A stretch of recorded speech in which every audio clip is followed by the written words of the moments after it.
अगर किसी के केस की ऑनलाइन स्टेटस में नेचर ऑफ डिस्पोजल के सामने लिखकर आता है अनकंटेस्टेड कन्विक्टेड, क्या होता है इसका मतलब? आज की वीडियो का टॉपिक यही है।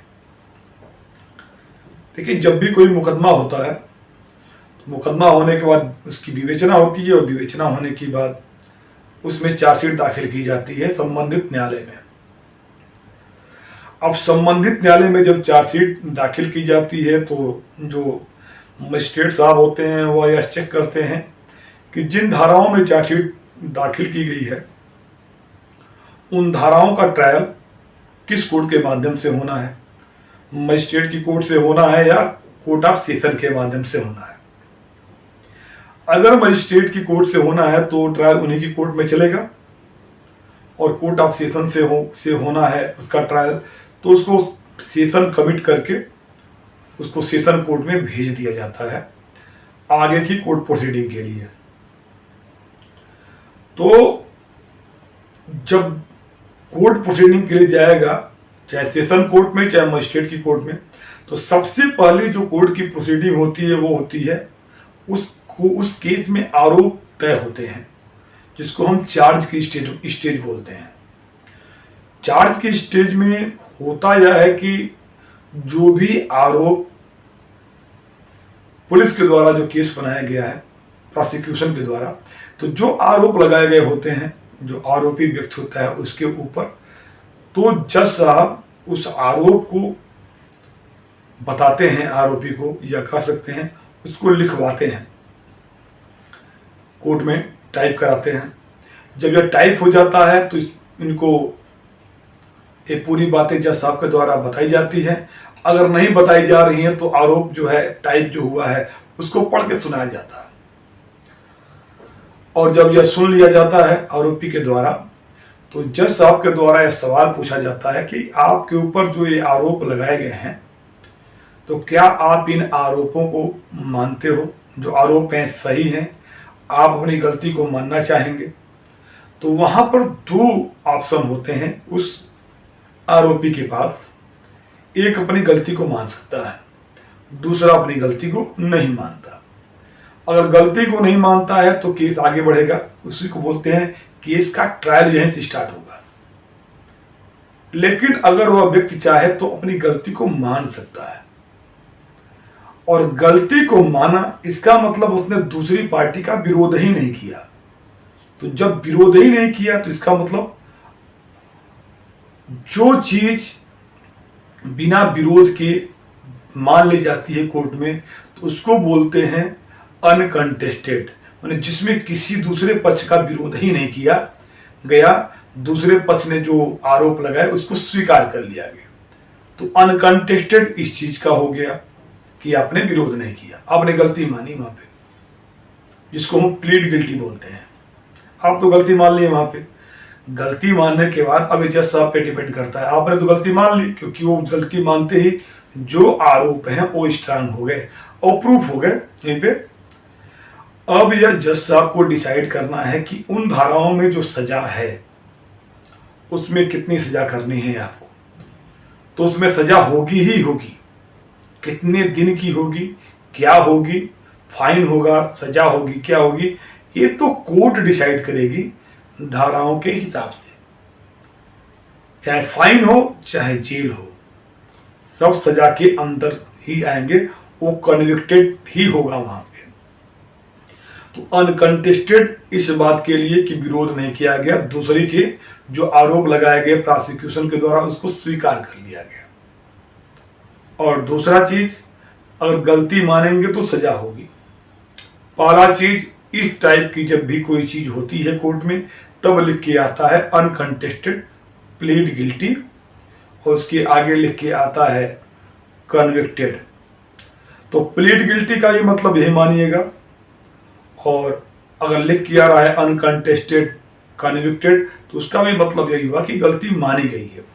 एक चीज ये हो गया। दूसरी चीज क्या होता है कि चार्ज के स्टेज पे गलती नहीं मानी जाती, लेकिन चार्ज बनने के 30 दिन के अंदर एक प्ली बार्गेनिंग की एप्लीकेशन होती है, जो कि धारा 290 भारतीय नागरिक सुरक्षा संहिता के तहत लगाई जाती है।